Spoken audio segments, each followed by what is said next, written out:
छात्राओं, मैं प्राध्यापक ईश्वर रघुनाथ राजपूत आप सभी का स्वागत करता हूं। आज हम कक्षा 12वीं के सुंदर कविता का अभ्यास करेंगे। कविता का नाम है रुंद के दोहे। कवि है रुंद अर्थात वृंदावन दास। छात्राओं, इससे पहले रघुवंश ऑनलाइन यूट्यूब लेक्चर के माध्यम से आपने कक्षा 12वीं के लिए विषय हिंदी और मराठी के लिए बहुत सारे वीडियो सुने और उसका अभ्यास आप जारी रख रहे होंगे। आज हम इस वीडियो लेक्चर के माध्यम से रुंद के दोहे के बारे में जानेंगे। इससे पहले हम पहला यहाँ पर मुद्दा लेंगे, कवि परिचय। रुंद जी का असल में नाम था वृंदावन दास। उनका जन्म 1643 में मथुरा में हुआ। वृंदावन दास जी रीति परंपरा के एक प्रसिद्ध कवि थे और उन्हें अपने काव्य में छंद के माध्यम से अलग अलग अलंकारों की परियोजना करके रीति काल में अपना अलग सा स्थान निर्माण किया था। उनके काव्य में अवधी भाषा का परिचय, ब्रज भाषा का परिचय मिलता है। उनके काव्य के प्रसिद्धि का सबसे बड़ा कारण कि उन्होंने नीति परक दोहे लिखे। लोगों को सामान्य व्यवहार की बातें उन्होंने बताई और ऐसे उपदेश किए जो लोगों को सामान्य व्यवहार के लिए, जीवन मार्ग के लिए, अच्छे जीवन मार्ग के लिए उपयोगी हो। प्यारे छात्राओं, रुंद जी के साहित्य कृतियों के बारे में हम जानेंगे तो उन्होंने रुंद सतसई में बहुत सारे दोहों का संग्रह मिलता है। दूसरी जो किताब है उनकी यमक सतसई, जहाँ पर यमक अलंकार के अलग अलग उपयोग के बारे में उन्होंने कहा। 12 मास नामक उनकी किताब में प्रकृति के 12 महीने का अतिशय रोचक वर्णन किया है। भाव पंचारिका, भाव 25 आदि उनके काव्य है। तो यह साहित्य कृति आपको थोड़े ध्यान में यहाँ पर रखनी है, क्योंकि हमारी कृति पत्रिका में साहित्य विशेषता के बारे में एक वाक्य का सवाल आ सकता है और वहां पर कवि का नाम, जन्म स्थान या उनके साहित्य कृति के बारे में प्रश्न पूछे जाएंगे।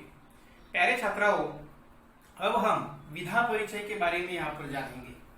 ये जो वृंद के दोहे हैं, इनमें दोहे शब्द मतलब दोहा, यह कविता का एक प्राचीन प्रकार है। बहुत सारे संत कवि और रीतिकाल के कवियों ने दोहे प्रकार में काव्य रचना की है और इस दोहे के हम जानने के लिए हमारी कविता के कुछ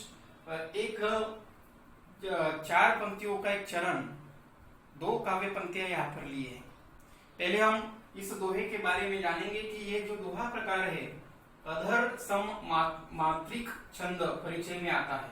अधर सम मात्रिक छंद का ये जो प्रकार है, यह दोहा इस प्रकार में समाविष्ट होता है। उसकी जो विशेषता है इसके बारे में यहाँ पर मैं आपको जानकारी दूंगा।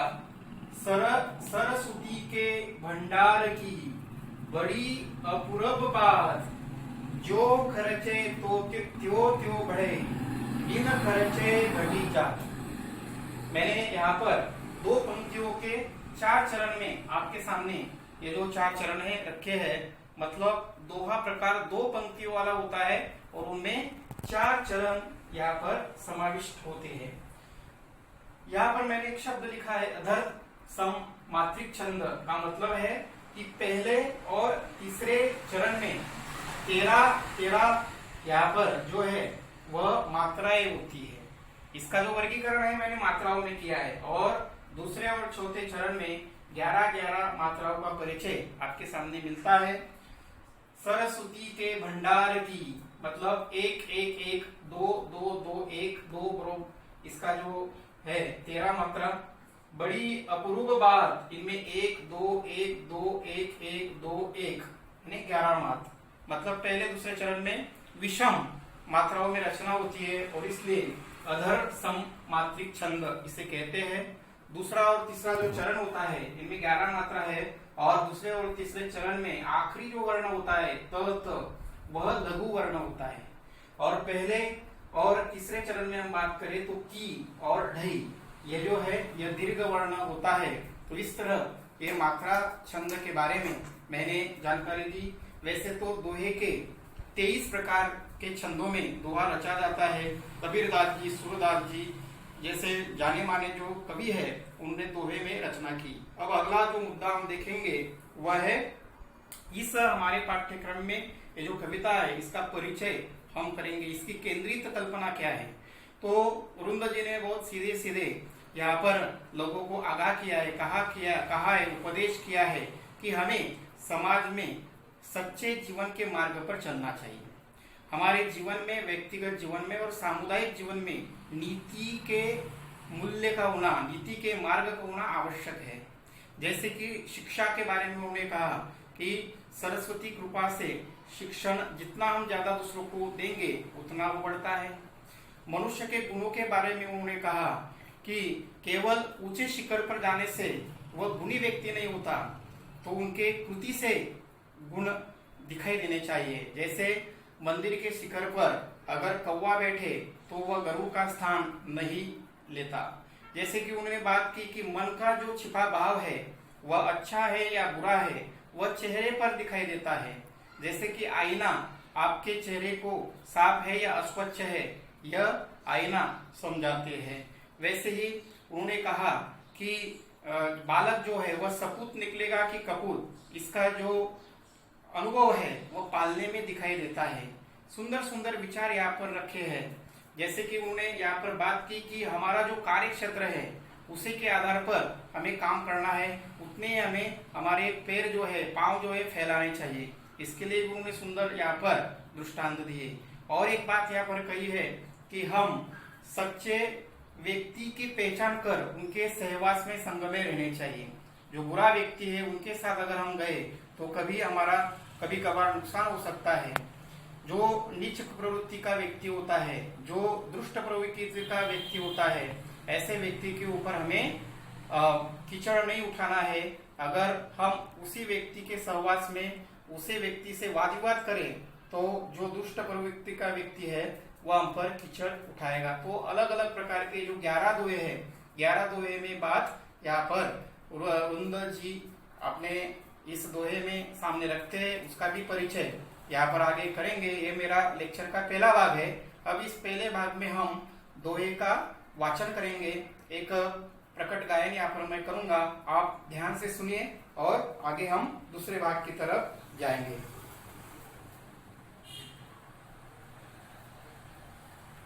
ध्यान से सुनिए छात्राओं।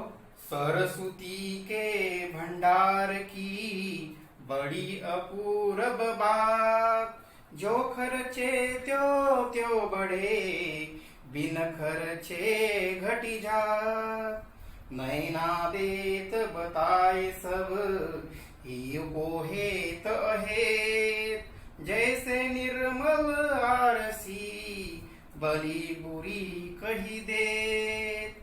अपनी पहुँच बिचारी कई करतप करिए दो, ते पाव पसारिए जेती लांबी सोर। फेर नहवे है कपट सो जो कीजे वे पार, जैसे हांडी काठ की चढ़े न दूजो बार। ऊंचे बैठे नालहे गुण बिन बड़पन कोय, बैठो देवल शिखर पर वायस गरुड़ न होय। उद्यम कबुअ न छांडिए पर आशा के मोर, गागरी कैसे पोइए उन्हें देख पयोर। कछु कही नीच न छोड़िए बलूनवा को संग, पाथर डारे कीच में उछरी बिगड़ो अंग। जो पावे अति उच्च पद ताकु पतन निदान, जो तपी मध्याह्न लो अस्त हो तू है भान। जो जाको गुण जानही सोते ही आदर दे, कोकिल अम्ब ही लेत है काग निबोरी लेत। आप अकारज आपनो करत कुबूद के साथ, पाय कुल्हाड़ी आपने मारत मूर्ख लाड, कुल कपूत जानो परे लखी शुभ लक्षण गात, होणार बिरवान के होत चिकने पात, होत चिकने पात। प्यारे छात्राओं, इस पहले भाग में हमने कवि परिचय, कवि की साहित्य कृतियां, विधा परिचय और केंद्रित कल्पना इसमें क्या है, एक नीतिपरक दोहे, जीवन का सच्चा मार्ग वृंददास जी अपने अनुभव के आधार पर आप सभी के सामने रखते हैं। और इस सुंदर दोहे का आपने जो गान है दोहे प्रकार में सुना है। अब हम दूसरे भाग में इन 11 दोहे में वृंदा जी क्या बतलाते हैं, कौन से दृष्टांत देते हैं और हमारे जीवन उपयोगी है या नहीं, इससे हमें क्या सार लेना है, इसके बारे में बात करेंगे। आप एकाग्रता के साथ ये जो पहला भाग है वह ध्यान से सुनिए और अपना अभ्यास कीजिए। धन्यवाद। नमस्कार, मैं प्राध्यापक ईश्वर रघुनाथ राजपूत आप सभी का स्वागत करता हूँ। प्यारे छात्राओं, आज हम वृंद के दोहे इस कविता का भाग 2 का अध्ययन करेंगे, अभ्यास करेंगे। इससे पहले आपने भाग 1 में कवि परिचय, विधा परिचय, पद्य का दोहा विधा परिचय और केंद्रित भाव हमने देखा और उस दोहे का प्रकट गायन मैंने किया है। अब भाग 2 में 11 दोहों का हम भावार्थ देखेंगे और उसमें वृंद जी ने क्या संदेश दिया है इसके बारे में सोचेंगे। आपके सामने कुछ कठिन शब्द है, जब ये दोहे का मैं परिचय कर दूंगा तब आपको इसके बारे में बताऊंगा। पहला दोहा है छात्राओं, सरस्वती के भंडार की बड़ी अपूर्व बात, जो खर्चे त्यो बढ़े बिन खर्चे घटी जात। इस दोहे में कुछ कठिन शब्द यहाँ पर है। सरस्वती मतलब सरस्वती मतलब ज्ञान की देवता। सरस्वती जिसके पास है, ज्ञान का भंडार जिसके पास है, ज्ञान की संपत्ति जिसके पास है, वह अपूर्व बात होती है। अपूर्व मतलब अपूर्व, वह जो बात है, वो जो घटना है उस व्यक्ति के जीवन के संदर्भ में वो अपूर्व घटना होती है। जब वह ज्ञानी व्यक्ति, सरस्वती मतलब ज्ञान, जितना देता है, खर्चे मतलब व्यय करना, जितना वह देता है उतना उसका ज्ञान बढ़ता है।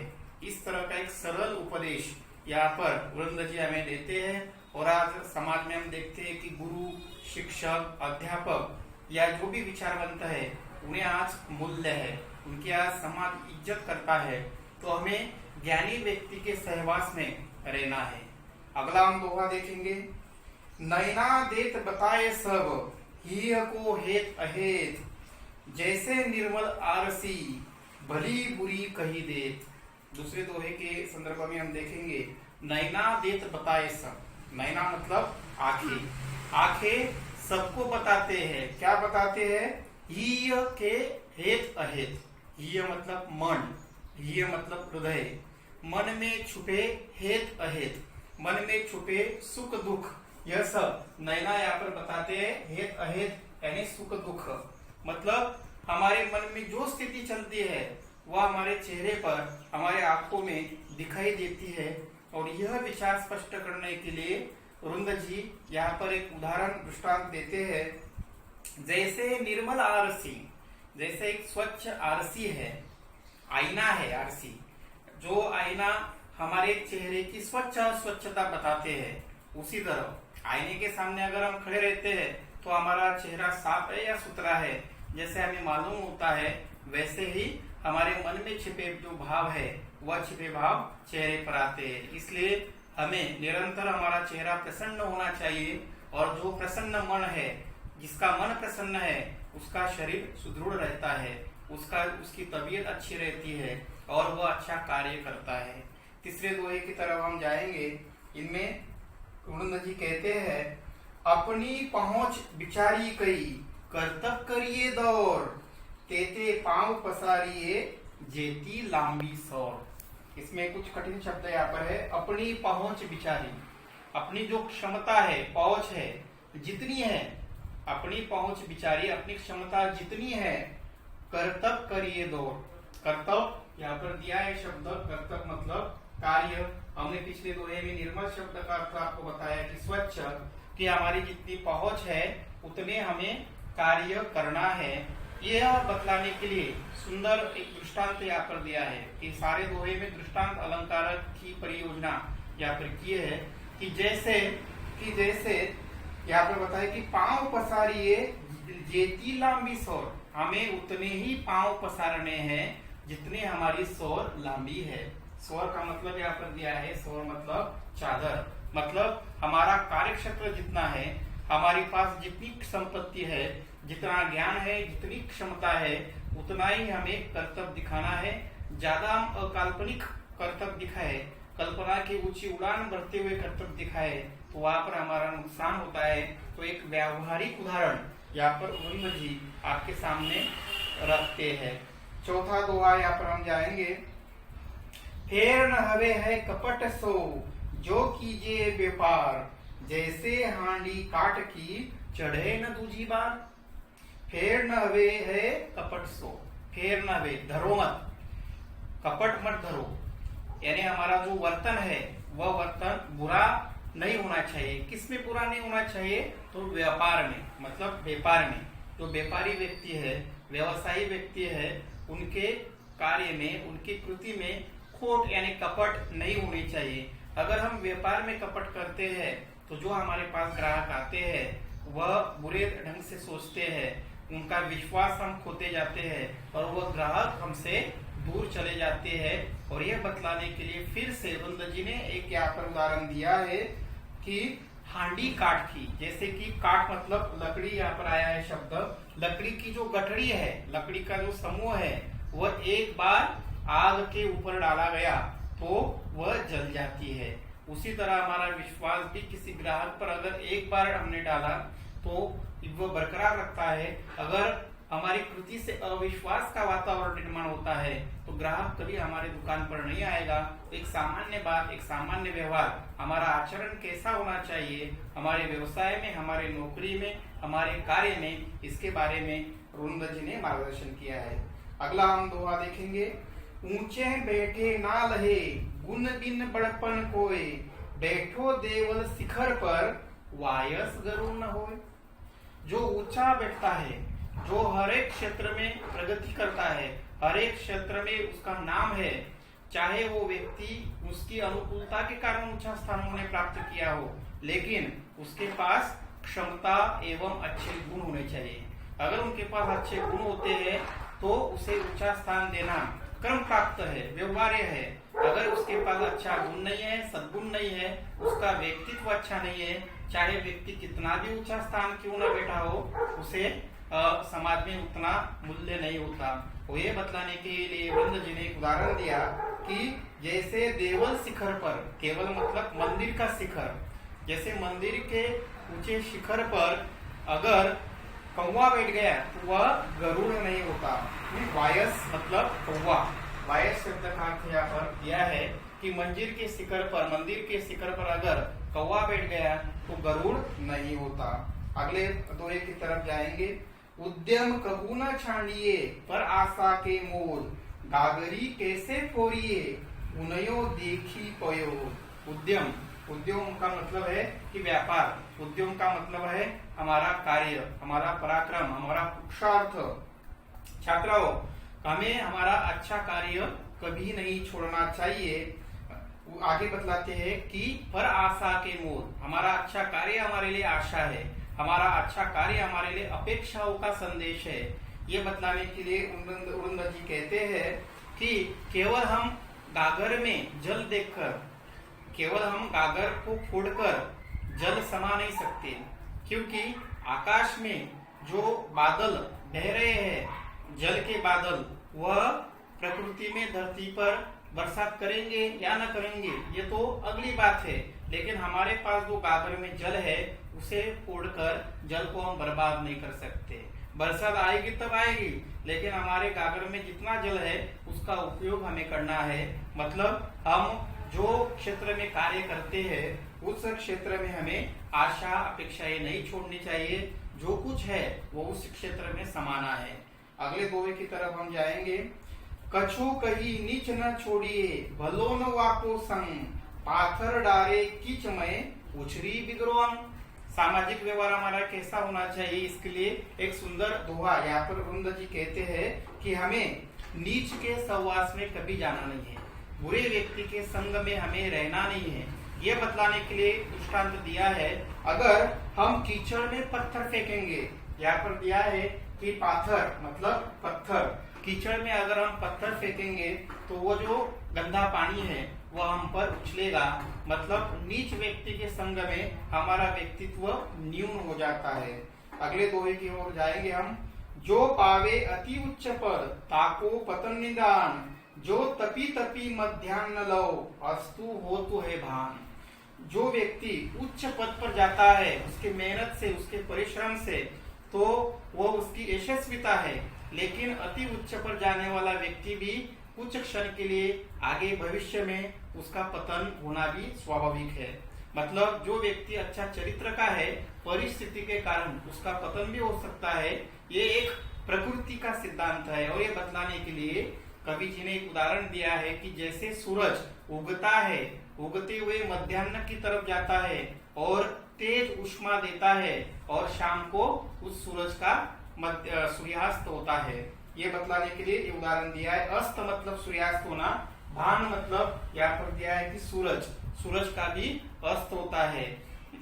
चढ़ता सूरज धीरे धीरे ढलता ही ढल जाएगा, एक सुंदर कव्वाली में इसका वर्णन है। उसी तरह हमारा जीवन भी होता है, सुख दुख की जो मोड़ है, खुशी और दुख का जो भी यहाँ पर ठहराव है, उस ठहराव से हमें जाना पड़ेगा। ये तो प्रकृति का नियम है। अगले दोहे की तरफ जाएंगे। जो जाको गुण जानही, सो तिही आदर दे, कोकिल अंबही लेत है, काग निबोरी लेत। जिसके पास गुण है उसका उसी हिसाब से उसे आदर मिलता है। व्यक्ति समाज में जिस तरह गुणवान होता है, विनम्रता उसके पास होती है, बुद्धिमानी उसके पास होती है, उसी ढंग से आदर होता है। और आप समाज में देखते हैं कि व्यावसायिक नौकरदार वर्ग जो है, समाज सेवी है, उनको आदर मिलता ही है, क्योंकि उसका वो कार्य है। ये बतलाने के लिए वरुण जी कहते हैं कि जैसे आम के पेड़ पर कोकिल आम खाती है, वैसे आगे बतलाते हैं कि कौवा जो है, काग जो है, कौवा जो है, उसे निम्बोरी मिलती है। जैसा कार्य वैसा उसका फल होता है। आगे हम दो दोहे हमारे रहे हैं, उसकी तरफ जाएंगे। आप अकारज आपनो करत कुबूत के साथ, पाय कुल्हाड़ी आपने मारत मूर्खात। यहाँ पर कवि समझाते हैं कि व्यक्ति को सत व्यक्ति के पास सत्संगी व्यक्ति के सहवास में रहना चाहिए। अकारण, अकार्य मतलब अकारण हम बुरे व्यक्ति के साथ हम रहे और उसके कार्य में हमने, बुरे कार्य में हमने मदद की, तो क्या होता है कि हमारे पाव पर हम स्वयं कुल्हाड़ी मार लेते हैं। तो इस तरह हमें बुरे व्यक्ति या बुरे कार्य करने वाले व्यक्ति से बचना है।